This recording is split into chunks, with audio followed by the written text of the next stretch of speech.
हाय बच्चों, ये हमारी एक्सरसाइज 1.2 का क्वेश्चन नंबर 1 जिसमें आप लोगों को state the following statements are true and false. तो हम इसकी पहली स्टेटमेंट को रीड करेंगे। इसका फर्स्ट पॉइंट है every irrational number is a real number. मतलब कि क्या हर एक जो इर्रेशनल नंबर होता है वो एक रियल नंबर होता है। इसके लिए हम पहले ये देखेंगे कि रियल नंबर के सेट में कौन कौन से नंबर्स आते हैं। तो यहाँ पर ये मैंने आपको बताया है कि सेट ऑफ रियल नंबर्स में क्या होता है। सेट ऑफ रियल नंबर में नेचुरल नंबर्स भी होते हैं, होल नंबर्स भी होते हैं, इंटीजर्स भी होते हैं, रैशनल नंबर्स भी होते हैं और इरेशनल नंबर भी होते हैं। मतलब ये सब जो नंबर का जो मिक्सचर है, ये सारे नंबर अगर हम किसी ग्रुप में डाल सकते हैं तो वो रियल नंबर का ग्रुप होता है। तो अब इन्होंने यहाँ से बोला है कि हर एक इरेशनल नंबर एक रियल नंबर होगा। हाँ, तो इरेशनल नंबर में जितने भी नंबर्स आएंगे वो रियल में ऑटोमेटिकली चले जाएंगे। तो इसके लिए हम बोल देंगे इसको यस या फिर ट्रू। हर एक जो इरेशनल नंबर है वो एक रियल नंबर भी होगा। अब हमारा नेक्स्ट सेकंड पॉइंट, इसका सेकंड पॉइंट जिसमें दिया है आप लोगों को every point on the number line is of the form of square root m where m is a natural number. मतलब कोई सा भी नेचुरल नंबर है और अगर उसको स्क्वायर रूट में हम लिखते हैं तो वो हर एक मतलब स्क्वायर रूट के फॉर्म में ही होगा। नंबर आपका हर एक पॉइंट नंबर लाइन में स्क्वायर रूट एम के फॉर्म में होगा और एम कोई भी नेचुरल नंबर हो सकता है। मतलब अगर आप √2 लिखते हैं तो इसको तो हम सॉल्व नहीं कर पाते, लेकिन इसकी जगह अगर हमने √4 लग दिया तो ये तो इक्वल टू 2 हो जाएगा। मतलब हर एक नंबर को आप स्क्वायर रूट के फॉर्म में नहीं लिख सकते, क्योंकि अगर इसको आपने लिखा तो इसका वैल्यू तो 2 हो जाएगा। मतलब ये कंडीशन यहाँ पर फुलफ़िल नहीं हो रही है, और कंडीशन फुलफ़िल नहीं हो रही है इसलिए अपन इसको बोल देंगे कि ये जो स्टेटमेंट है वो कैसी है, फॉल्स स्टेटमेंट है। हमारा नेक्स्ट पॉइंट है third point, every real number is an irrational number. क्या हर एक जो रियल नंबर होता है वो एक इरेशनल नंबर होता है? तो ये तो ऑटोमेटिकली हमें समझ में आ रहा है कि ये फॉल्स है। क्यों? क्योंकि अगर हम रियल नंबर की बात कर रहे हैं तो रियल में नेचुरल नंबर भी आते हैं 1 2 3, पर ये इरेशनल नंबर नहीं है। अगर हम बात करते हैं 0 की तो ये वोल में आ जाता है, ये भी इरेशनल नंबर नहीं है। इसलिए ये स्टेटमेंट कैसी हो जाएगी, फॉल्स हो जाएगी। हर एक रियल नंबर जो है वो एक इरेशनल नंबर हो ये आवश्यक नहीं है।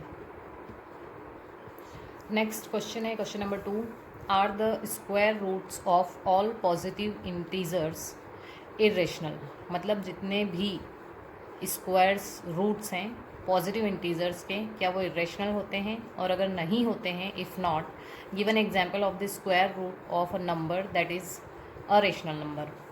तो बहुत ही सिंपल है। इसमें अगर हम बात करते हैं स्क्वायर रूट 4 की, तो स्क्वायर रूट अगर हम 4 का निकालते हैं तो वो होता है 2, जो कि एक रैशनल नंबर है। अगर हम इसी प्रकार से स्क्वायर रूट 9 का निकालते हैं तो हमें मिलेगा 3, वो भी एक रैशनल नंबर है। Okay, now question number 3।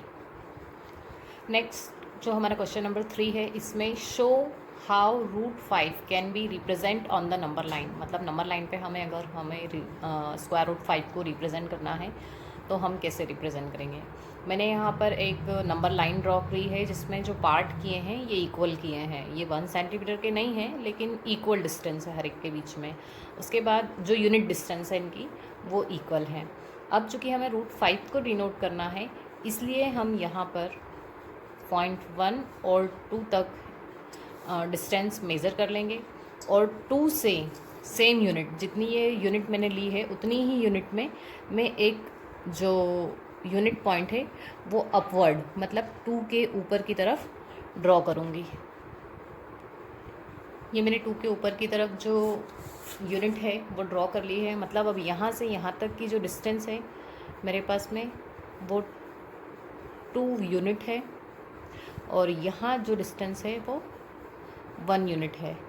अब बाय पाइथागोरस थ्योरम, मतलब पाइथागोरस थ्योरम के अकॉर्डिंग यहाँ पर जो एंगल बन रहा है हमारा वो 90 डिग्री का बन रहा है।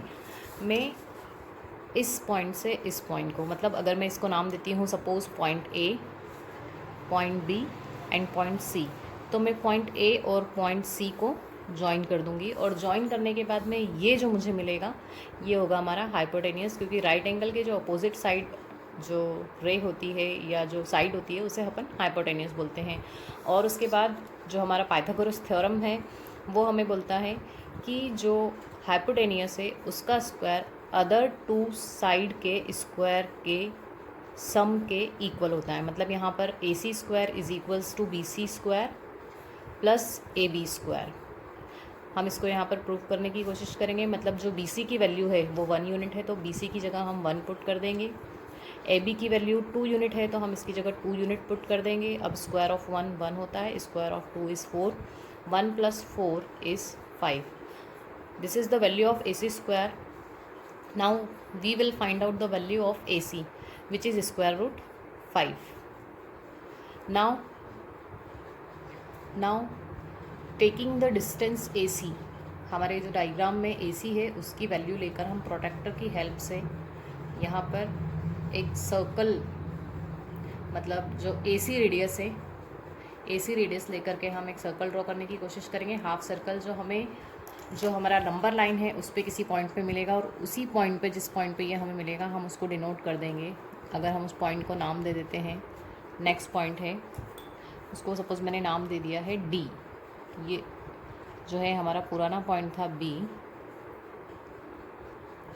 और जो हमने सर्कल ड्रॉ किया है और उस सर्कल की जो सर्कमफेरेंस है पॉइंट डी पर, जहाँ पर इसको नंबर लाइन को इंटरसेक्ट कर रही है, that is distance from point A D. That means जो हमारा ए डी आया है on the number line is also √5। और इस प्रकार से हम नंबर लाइन पे √5 को डिनोट करेंगे। मैं इसके कंस्ट्रक्शन के कुछ पॉइंट्स आपको लिखना बता रही हूँ यहाँ पर। ये हमने कंस्ट्रक्शन तो देख लिया है, लेकिन आप इसको अगर रिटन वे में दिखाना चाहेंगे तो draw a number line and take 2 points A and B on it. हमने एक नंबर लाइन ड्रॉ किया जिस पे हमने 2 पॉइंट ए और बी लिया।